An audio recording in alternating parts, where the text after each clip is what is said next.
Here's something most people never expect. The moment a narcissist really starts to panic is not when you leave. It is not when you shout. It is not when you cry. It is not even when you walk out the door. The real panic starts when you stop caring, when you stop chasing them, when you stop trying to explain yourself, when you stop hoping they will finally change. That is the moment everything shifts. And once it happens, many narcissists move through the same 5 stages, one after another, almost like a script they cannot escape. If you have recently pulled away from a narcissist, this may explain every strange text, every sudden apology, and every confusing thing they have done since. Think about it for a second. Have you ever noticed how someone ignored you for months, maybe even years, and then suddenly acted intensely interested the second you began to move on? If that sounds familiar, keep listening. Because these 5 stages are not just about them. They are about understanding why your choice to let go was the one thing they never saw coming. By the time we finish, you will know exactly what each stage looks like and why spotting them early can protect your peace of mind. The first stage is disbelief. It is easy to miss because it rarely looks dramatic. When a narcissist first notices that something in you has changed, they do not panic right away. Instead, they struggle to believe you actually mean it this time. This happens because most narcissists get used to a certain pattern. No matter how many fights happen, no matter how many promises get broken, no matter how much pain they cause, they have learned that the other person always comes back, always forgives, always gives one more chance. Over time, that pattern makes them feel completely secure in their place in your life.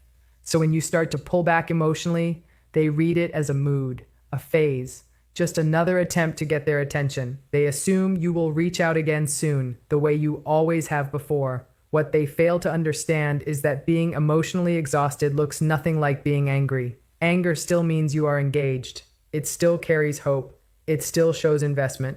Exhaustion is different. Exhaustion means a person has hit their limit. By the time someone truly gives up, they have usually spent months, sometimes years, trying to be understood, trying to fix things, trying to make it work. Because the narcissist expects the same old cycle to repeat. They brush off the warning signs. They underestimate what your silence really means. The quiet, the lower emotional reactions, the lack of urgency on your end. None of it registers as permanent change. To them, it just looks like a temporary blip. That is why disbelief is always the first response.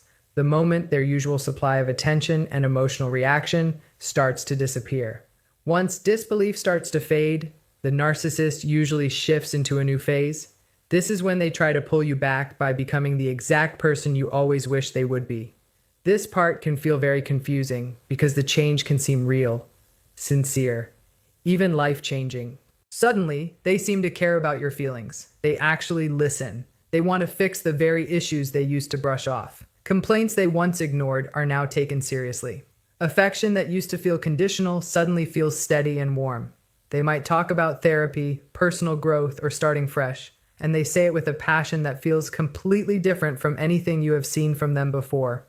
What makes this stage so effective is that it goes straight for your hope. Most people do not stay in painful relationships because they enjoy the pain. They stay because they believe things can get better. The narcissist senses this, and they start showing you a version of themselves that matches exactly what you have always wanted. They bring up happy memories. They remind you of good times you shared. They talk about a future that suddenly sounds just like the one you always hoped for. For someone who has waited a long time to be heard, this can feel overwhelming in the best way.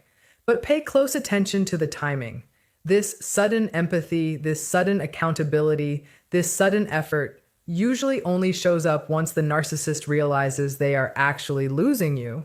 The fear of real consequences creates a motivation that was never there when you were still easy to reach. Their actions stop being about truly understanding your pain and start being about stopping you from leaving, so for a little while the relationship might feel healthier, not because anything deep has actually changed, but because their fear of losing control has become stronger than their usual refusal to change.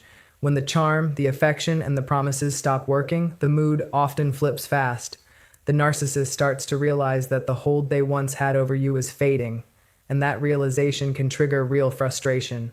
What looked like softness and vulnerability a moment ago can suddenly turn into anger, criticism, and blame. The switch can feel shocking because it seems completely at odds with the caring behavior you just saw. One moment they are apologizing and asking for another chance. The next moment they are calling you selfish, unreasonable, or impossible to please.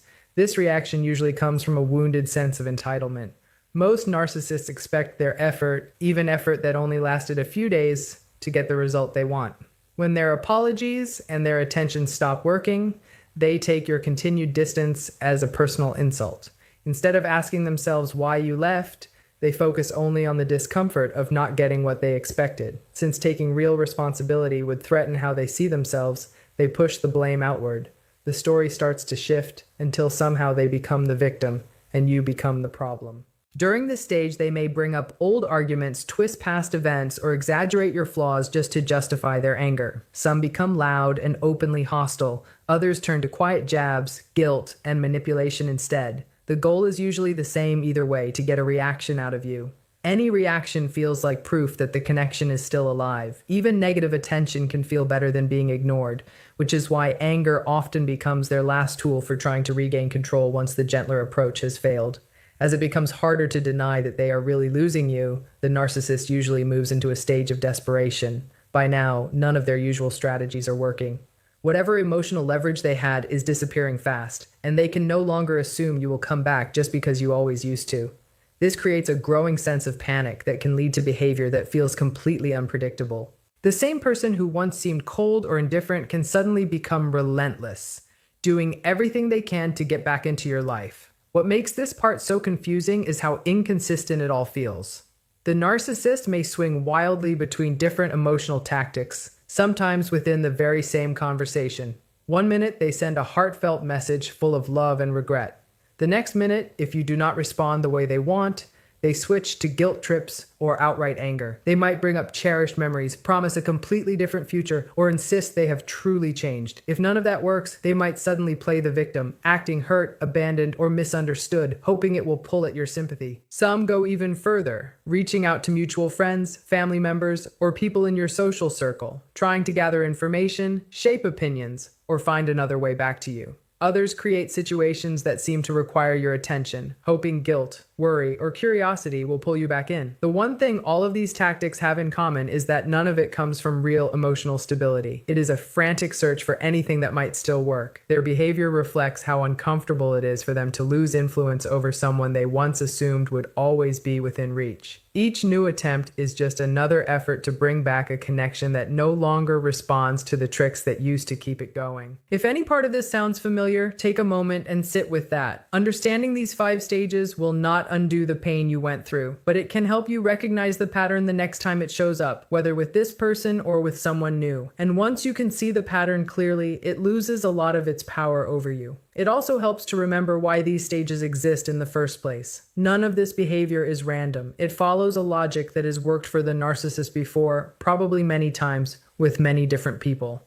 That is exactly why it can feel so familiar even when it catches you off guard. Your mind recognizes the shape of it, even if you cannot name it right away. The disbelief at the start comes from years of a pattern that always ended the same way. The sudden kindness that follows comes from a real fear of losing control, not from a real change of heart. The anger that comes after that is wounded pride, dressed up as righteous frustration. And the desperation near the end is what happens when every old trick stops working and nothing new has been learned to replace it. Knowing this does not mean every apology you ever receive is fake, or that people can never grow. It simply means that timing tells you a lot. Real change tends to show up on its own, before there is a crisis forcing it. It tends to be steady rather than intense. It tends to hold up even when you are not watching closely or reacting at all. If the sudden effort only appeared after you started to leave, that timing itself is information. It does not prove anything with total certainty, but it is worth paying attention to. Watch what happens over the following weeks, not just the following days. Real change survives boredom, distance, and time. Performance usually fades once the immediate fear has passed. For anyone currently living through one of these stages, know that what you are feeling, the confusion, the whiplash, the second guessing, is a completely normal response to a very inconsistent situation. You are not overreacting. You are reacting to something that was designed, consciously or not, to keep you off balance. Protecting your peace does not require you to have all the answers about what the other person truly feels. It only requires you to keep noticing the pattern and to keep choosing yourself, one day at a time, until the pull of old habits finally starts to fade. Understanding these patterns is one of the most powerful ways to protect your future. Now let's talk about the final stage, the one that surprises most people. The fifth stage begins when the narcissist slowly accepts that all their efforts to pull you back are not working anymore. After moving through denial, charm, anger, and desperation, they finally have to face a reality they have been fighting against the whole time. Your emotional investment is gone. The influence they once had over you has shrunk down to almost nothing. Instead of openly dealing with that loss, many narcissists shift their focus toward protecting their image of themselves. This is where two things usually take over: replacing you and rewriting the story. Replacing you means looking for new sources of validation, attention, admiration, or emotional supply. Their sense of worth is often tied to outside approval, so losing a major source of that approval leaves an uncomfortable gap. To fill that gap quickly, they may throw themselves into new relationships, new friendships, new social circles, or public moments designed to show the world that they are doing just fine. Sometimes the speed at which they seem to move on is honestly shocking, especially if you were the one who poured years of effort into the relationship. But this behavior usually serves a purpose. It distracts them from the sting of rejection and gives them back a feeling of control. At the same time, they start rewriting the story of what actually happened. The relationship might suddenly get downsized in their retelling, brushed off, or described in a way that barely resembles how they talked about it before. Good memories get quietly erased, while your mistakes get blown out of proportion. They might insist they never cared as much as they claimed to before, or act like ending things was their idea all along. By rewriting the story this way, they soften the emotional blow of losing someone who finally stepped outside their control and refused to come back into the same old cycle. One of the hardest truths to understand after being with a narcissistic person is that their panic usually has less to do with losing you specifically and more to do with losing what the relationship gave them. This does not mean there was zero real attachment, enjoyment, or affection along the way. The real issue is that their emotional investment is usually tangled up with things like validation, admiration, attention, control, or reassurance. These outside sources prop up how they see themselves, which is why the relationship mattered to them, not just because of who you are, but because of how being with you made them feel about themselves. When you finally detach, stop replying, or pull back emotionally, they lose access to a source of supply that may have been feeding them for a long time. The attention you gave, the energy you spent, the forgiveness you handed out again and again, even your emotional reactions, whether tears or anger, all served a purpose inside that dynamic. As long as those things stayed available, the relationship felt stable from where they were standing. Once those things start disappearing, panic can set in because something they were relying on is suddenly out of reach. This is exactly why their biggest reactions tend to show up only after you stop chasing them, stop explaining yourself, stop defending your choices, and stop asking for their approval. If the panic were really just about love, your needs probably would have gotten the same attention long before things fell apart. Instead, most people notice that sudden concern, urgency, and effort only appear once the separation starts to feel real. The narcissist is not simply reacting to losing a partner. They are reacting to losing a psychological resource that helped them feel important, influential, and emotionally secure. A lot of people assume the strongest way to respond to a narcissist is to confront them, expose their behavior, or prove them wrong. As satisfying as that might feel, it often keeps you emotionally tied to the exact dynamic you are trying to walk away from. A narcissistic person is usually very good at engaging with anger, arguments, explanations, and strong emotional reactions because all of that still proves they take up space in your mind and your feelings. Even conflict can create a sense of connection, which keeps their influence alive. Indifference works completely differently. Real emotional detachment removes the fuel that keeps a lot of unhealthy dynamics burning. Once you stop chasing their validation, stop defending your decisions, and stop trying to make them understand your side, the relationship starts to lose the energy that once kept it going. This can be deeply unsettling for a narcissistic person because their usual playbook stops producing predictable results. The arguments fade. The emotional reactions get smaller. The constant push and pull that once confirmed how important they were begins to disappear. What makes indifference so powerful is that it comes from something real happening inside you. not from a performance on the outside. It is not about pretending you do not care while secretly hoping for a reaction. It is about reaching a place where your peace no longer depends on their approval, their acknowledgement, or their change. Your focus slowly shifts away from watching their every move and toward rebuilding your own sense of stability instead.